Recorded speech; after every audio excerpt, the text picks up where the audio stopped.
Assalamualaikum warahmatullahi wabarakatuh. Perkenalkan, nama saya Kana Karina. Perkenalkan, nama saya Muhammad Firdaus. Perkenalkan, nama saya Nur Saifuddin Surya Sukma. Video kali ini dalam rangka memenuhi tugas akhir Di mata kuliah Ilmu Perbandingan Agama dengan dosen pengampu Husnul Khotimah STHI MAG Universitas Islam Negeri Antasari Banjarmasin, Fakultas Usuluddin dan Humaniora, jurusan Studi Agama Angkatan 2018. Dalam makalah kami yang berjudul Konsep Eskatologi dalam Agama-Agama. Oke, sebelum kita lanjut ke dalam video penjelasan selanjutnya, buat teman-teman nih, ada yang tahu nggak sih apa itu ilmu perbandingan agama dan manfaat yang kita peroleh ketika kita mempelajarinya? Oke teman-teman, jadi ilmu perbandingan agama adalah ilmu yang mempelajari tentang asal-usul, ciri-ciri, dan struktur asasi agama-agama dengan tujuan untuk menentukan persamaan-persamaan dan perbedaan-perbedaannya yang sebenarnya, serta sejauh mana hubungan agama yang satu dengan agama yang lain, sehingga dapat diungkapkan hakikat dan pentingnya agama bagi pemeluknya masing-masing. Lalu, kegunaan dan manfaat dari ilmu perbandingan agama adalah yang pertama, untuk memahami kehidupan batin, alam pikiran, dan kecenderungan hati berbagai umat beragama. Yang kedua, untuk mencari dan menemukan segi-segi persamaan serta perbedaannya antara agama Islam dengan agama-agama non-Islam. Dan yang ketiga, untuk menumbuhkan rasa simpati terhadap orang-orang yang belum mendapat petunjuk kebenaran, serta menimbulkan rasa tanggung jawab untuk menyiarkan kebenaran yang terkandung dalam agama-agama. Dalam konsep ajaran agama-agama dunia, pada dasarnya konsep eskatologi itu pasti ada termuat di dalam ajaran agama itu. Karena menurut aku itu tuh merupakan pokok inti dalam ajaran tiap agama. Tidak hanya dalam ajaran Islam, konsep eskatologi ini juga diajarkan dalam agama Yahudi, agama Kristiani, agama Buddha, agama Hindu, bahkan dalam agama Konghucu sekalipun. Tapi dalam video kali ini, kami hanya memaparkan di sebagian agama dunia aja ya teman-teman. Oke, sebelum kita lanjut, kita harus tahu dulu nih, apa sih yang dimaksud dengan konsep eskatologi dalam agama-agama dunia? Simak penjelasannya berikut. Eskatologi berasal dari bahasa Yunani, yaitu eskatos yang berarti akhir, dan eskata yang berarti akhir dari segala sesuatu, serta gabungan dari kata logos yang berarti teori, ilmu, ide, ataupun gagasan.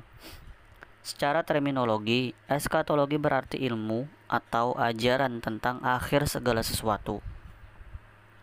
Dalam pengertian yang masih sama, dalam ensiklopedia Islam disebutkan bahwa eskatologi merupakan doktrin tentang hari akhir yang menerangkan tentang dua hal pokok, yaitu akhir zaman, sebelum berakhirnya segala sesuatu selain Allah, dan kehidupan hari akhir itu sendiri.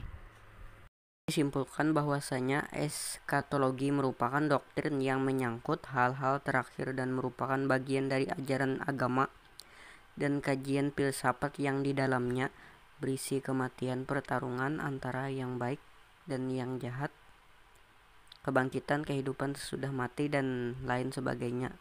Meskipun pada akhirnya setiap agama memiliki corak yang berbeda-beda seiring dengan perkembangan zaman. Selanjutnya, kita akan mengenali konsep eskatologi itu pada 3 agama besar.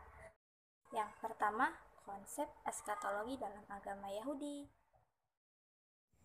Dalam Yudaisme, akhir zaman biasanya disebut akhir hari-hari atau Aharit Hayamim, sebuah ungkapan yang beberapa kali muncul dalam Tanakh. Akhir zaman dalam eskatologi Yahudi meliputi sejumlah tema yang saling berkaitan, yaitu yang pertama, Mesianisme Yahudi, sebuah pengumpulan kembali orang-orang yang hidup di pembuangan, pembangunan kembali bait suci, dan kurban binatang atau korban. Yang kedua adalah dunia yang akan datang atau disebut dengan Olam Haba merupakan sebuah istilah yang ambigu yang mungkin merujuk kepada kehidupan setelah kematian, dunia mesianik, atau kehidupan setelah kebangkitan. Menurut tradisi Yahudi, mereka yang hidup di akhir zaman akan menyaksikan yang pertama, dikumpulkannya orang-orang Yahudi di pembuangan Israel, yang kedua, pembangunan atau penempatan oleh Allah Kenisah di Yerusalem dan dipulihkannya kembali persembahan kurban dan ibadah di Kenisah, yang ketiga, kebangkitan orang mati, dan yang keempat, pada suatu saat, Mesias Yahudi akan menjadi Raja Israel. Ia akan memisahkan orang-orang Yahudi di Israel menurut bagian-bagian wilayah sukunya yang asli di negeri Israel. Ramban atau Nachmanides menafsirkan bahwa dunia yang akan datang itu sebagai kebaikan tertinggi dan maksud dari sebuah penciptaan. Dunia yang akan datang sesungguhnya akan merujuk kepada kebangkitan orang-orang yang telah meninggal, suatu peristiwa yang akan terjadi setelah dimulainya zaman Mesianik. Selanjutnya di dalam kitab-kitab Yahudi mencatat bahwa orang-orang mati akan masuk ke dalam Sheol, yaitu alam maut, yang letaknya berada di bumi yang terdalam. Sedangkan neraka disebut sebagai lembah di selatan Yerusalem, yaitu tempat orang-orang Kanaan sebelum zaman Israel mengorbankan anak-anak mereka kepada dewa Moloch. Mesias yang merupakan keturunan Daud diceritakan akan memisahkan orang-orang Yahudi Israel menurut bagian-bagian wilayah sukunya yang asli di negeri Israel. Pada masa ini Gog atau Raja Magog akan menyerang Israel. Magog akan bertempur dalam suatu pertempuran hebat yang akan mengakibatkan berjatuhan korban yang besar di antara kedua belah pihak. Namun Yahweh akan ikut campur dan menyelamatkan orang-orang Yahudi. Hal demikian merupakan pertempuran yang dirujuk sebagian Harmagedon ketika memusnahkan musuh-musuh terakhir tersebut untuk selamanya. Yahweh akan mengenyahkan semua kejahatan dari keberadaan manusia. Tahun 6000 dalam kalender Yahudi, milenium ke-7 merupakan masa kesucian, ketenangan, kehidupan rohani, dan perdamaian di seluruh dunia yang disebut sebagai Olam Haba atau dunia masa depan, di mana semua orang akan mengenal Yahweh secara langsung. Yang kedua, konsep eskatologi dalam agama Kristiani. Dalam agama Kristen, istilah kiamat adalah penderitaan besar atau penyiksaan masa-masa menyedihkan dan hari pembalasan bagi amal dan perbuatan manusia selama hidup di dunia. Akhir zaman digambarkan sebagai peristiwa kesengsaraan makhluk di bumi, di mana peristiwa ini datang sebelum kedatangan Kristus yang kedua kalinya di dunia, yang akan menghadapi antikristus dan menghantarkannya ke kerajaan Allah. Adapun tanda-tanda hari kiamat menurut Kristen yaitu 1. Timbulnya malapetaka dan bencana alam. 2. Kelaparan, kemiskinan, dan penyakit berdiri di mana-mana. 3. Perbuatan seksual yang sangat bebas. 4. Terjadi perang di mana-mana. 5. Kemerosotan moral. 6. Gerakan pembangunan rohani secara besar-besaran. Doktrin eskatologi dalam agama Kristen menyangkut tentang keadaan manusia setelah mati, akhir dunia, kebangkitan dari kubur, kedatangan Yesus yang kedua, dan kerajaan milenium sampai pada surga dan neraka.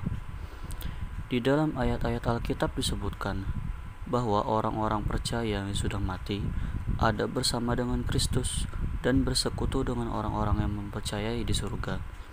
Lukas pasal 23 ayat 43, 2 Korintus pasal 12 ayat 3-4.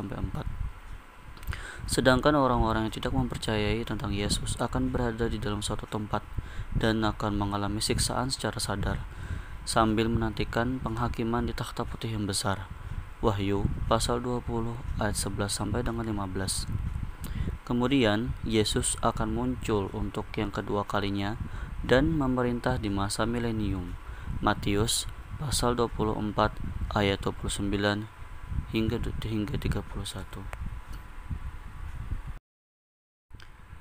Dalam Alkitab diperlihatkan bahwa adanya dua tahapan atau dua jenis akhir zaman dalam eskatologi Kristen, yakni yang pertama, yang dinubuatkan dalam Perjanjian Lama, yaitu tentang kedatangan seorang Mesias dari keturunan Daud. Yesaya pasal 9 ayat 6 dan 7, pasal 11 ayat 1 dan seterusnya. Yeremia pasal 23 ayat 5 dan 6. Anak manusia yang turun dari sorga, Daniel pasal 7 ayat 13 dan 14. Hamba yang menderita, Yesaya pasal 53. Sedangkan yang kedua, yakni sebagai masa penggenapan akan makna kedatangan Kristus ke dunia ini. Dengan kata lain, akhir zaman bisa juga dimulai pada kenaikan Yesus sampai pada kedatangan Kristus yang kedua. Kedatangan kedua Kristus merupakan peristiwa utama dalam eskatologi Kristen. Kebanyakan orang Kristen percaya bahwa kematian atau penderitaan itu akan terus ada sampai kembalinya Kristus. Sedangkan yang lain percaya bahwa penderitaan secara bertahap akan dihilangkan sebelum kedatangan Sang Mesias, dan penghapusan ketidakadilan adalah bagian di dalam mempersiapkan peristiwa tersebut. Setelah peristiwa salib dan kenaikan Yesus ke surga, maka Yesus mencurahkan Roh Kudus-Nya. Inilah awal dari akhir zaman dan berakhir sampai kedatangan Yesus kedua kali. Kedatangan Yesus akan didahulukan dengan tanda-tanda kedatangannya, dan Yesus tidak dapat datang sebelum tanda-tanda tersebut digenapi. Adapun tanda kedatangan Yesus akan diawali dengan pembukaan ketujuh materai. Materai pertama dan ketujuh akan berhenti pada awal pemerintahan Antikris, sedangkan materai kedua hingga keenam akan berjalan sampai kedatangan Yesus kedua kali. Materai pertama adalah kuda putih, materai kedua adalah kuda merah dengan tanda peperangan, materai ketiga adalah kuda hitam dengan tanda kelaparan, materai keempat adalah kuda hijau kuning atau abu-abu dengan tanda sakit penyakit, materai kelima dengan tanda aniaya pengikut Yesus, materai keenam dengan tanda bencana alam yang mengglobal, dan sebelum masuk pada materai ketujuh akan ada pemisahan antara gereja sempurna dan tidak sempurna. Materai ketujuh dengan tanda pernikahan rohani Kristus dengan gerejanya, dan disusul berbagai malapetaka dan peniupan sangkakala. Dan yang terakhir, konsep eskatologi dalam agama Islam. Nah, ini adalah penjelasan untuk eskatologi Islam. Eskatologi dalam Islam berkaitan dengan qiyamah atau hari kiamat, yaitu akhir dunia, penghakiman terakhir untuk umat manusia. Eskatologi ini merupakan salah satu dari keenam rukun iman atau akidah dalam agama Islam. Islam mengajarkan kebangkitan tubuh orang yang sudah mati, penggenapan rencana ilahi untuk penciptaan, dan keabadian jiwa manusia, yaitu orang-orang yang benar akan mendapat ganjaran kesenangan, yaitu surga atau jannah, sementara yang jahat akan dihukum di dalam neraka atau an-nar. Lalu, untuk roh-roh manusia setelah mati, yaitu meninggal dunia, jasadnya akan dikuburkan, akan tetapi rohnya berada di alam yang lain yang dikenal dengan istilah alam barzakh. Barzakh atau pemisah berfungsi untuk menghalangi manusia menuju ke alam yang lain yang lebih sempurna dari alam barzakh, dan pada saat yang sama menghalanginya kembali ke dunia. Keadaan di alam barzakh diyakini oleh masyarakat muslim bergantung pada amalnya masing-masing. Manusia akan mendapatkan kenikmatan atau siksa. Kejadian yang paling akhir dari proses kehidupan manusia ialah kiamat tadi. Kiamat akan dimulai dengan peniupan sangkakala sebanyak 2 kali.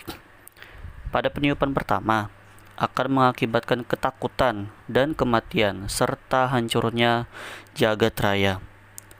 Lalu pada peniupan kedua, ialah kebangkitan atau dengan kata lain perpindahan manusia dari alam barzakh menuju ke alam perhitungan, surga atau neraka.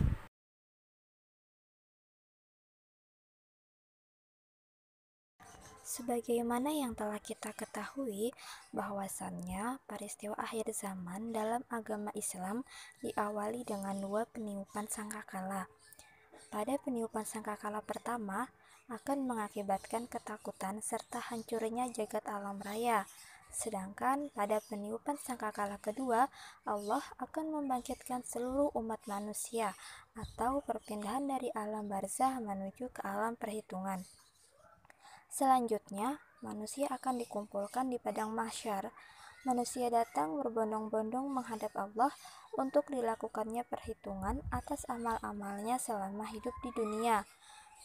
Setiap orang akan menerima catatan kitab amalnya, yaitu catatan 2 malaikat yang selalu menyertainya ketika ia hidup di dunia. Allah menghadirkan apa yang dinamakan mizan atau timbangan untuk menimbang amal perbuatan manusia.